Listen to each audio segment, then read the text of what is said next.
Hey everyone, welcome back. So today I'm going to be doing cross contour of a hand and giving some tips along the way of things that I think you can do to be more successful in any time that you're drawing hands.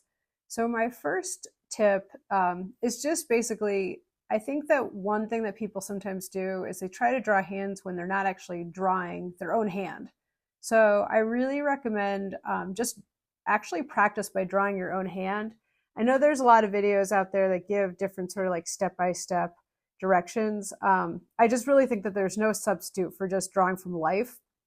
So I mean, draw from life, don't draw from a photograph, sit there with your hand in position. And that's actually one of the hardest things that I find is like just keeping your hand in the same position for a long time. Even as I was drawing the line drawing for this, there was one moment where I wanted to sharpen my pencil and then I had to get out of the pose, and that was kind of difficult. I had to kind of like refigure out some of the proportions and things like that. So that is, my number one thing first is just to draw your hand. I know it sounds really basic, but I think that a lot of times people try to learn by either doing sort of these step-by-step type things, or they try to use photographs. So the reason I don't recommend photographs is that when you use a photograph, you're already flattening out your image, right? Like a photograph is 2D. So you're going from 2D to 2D as opposed to going from 3D to 2D. So you're already, when you have a photograph, you're losing a lot of the three-dimensional quality because you're having a two-dimensional photograph, okay? So now let's talk about cross contour. So as you can see, I'm going through and I'm cross contouring.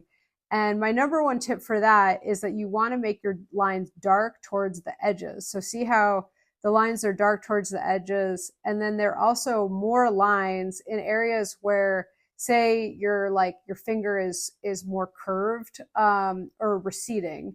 So that is another thing that will really help your drawing. Now, if you're new to cross contour, the purpose of cross contour is to use lines to kind of almost like map or wrap your form. So think about it like that. It helps to get the sense of this idea of direction of line. And if you're wondering sort of like, why would you do this and what's the purpose? It's really good if you're going to be doing something like cross hatching or really any type of shading, because whenever you're shading your drawing or using value or contrast, you want to use lines in such a way that you help bring out the three-dimensional quality of whatever object you're drawing. So if you're wondering sort of which direction your line should go in, the tip that I always give people is sort of follow the lines that are already there in your object, right? So in this case, you're drawing a hand, you have lines that will help kind of guide you. And you can also, of course, use this tutorial as a guide and go through and, just kind of do something similar, and you can learn that way. So now the other thing is, one thing when you're drawing a hand is that you want to show, in a pose like this, the thumb is sort of coming forward a little bit. And this was something that, it's really typical for even people who are experienced artists to struggle with hands because they're very difficult. They have countless, numbers of, you've got bones and muscles and tendons and ligaments. So one thing that you can do after you do your cross contour, if you want, is you can take a blending stump like this. This is called a tortillon, or a blending stump, same thing. And you can kind of do a little bit of shading just to give it a little bit more of a 3D quality. So that's something that you might want to try. And then when you're doing that, you want to look at your hand and look at kind of where the darks are and where the lights are and sort of map it out like that to show a little bit more contrast. And in doing so, I think that, you just get a little bit of a different effect. Whenever you're drawing your hand too, make sure that you are really specific about all those little details and wrinkles. And, if it's when people leave out those details that it doesn't look very good a lot of the time, or it looks more cartoon-like. So this is one of those cases where actually like those little cues of visual information, showing your knuckle or showing that there's in the fingers, there's 3 separate sections. That's going to be really important and helpful. So I recommend that as well for any hand drawing that you're doing. If you're new to cross contour, I've recorded a couple other videos on cross contour, making November sort of a month to practice hands and do different things with hands. So follow along, subscribe if you're interested in working on hands throughout the month of November. And then at the very end, I decided to kind of go back in with some white because, I'm working on a gray toned paper. So gray tone paper is great for, you have kind of like the gray of the paper is your mid-tone.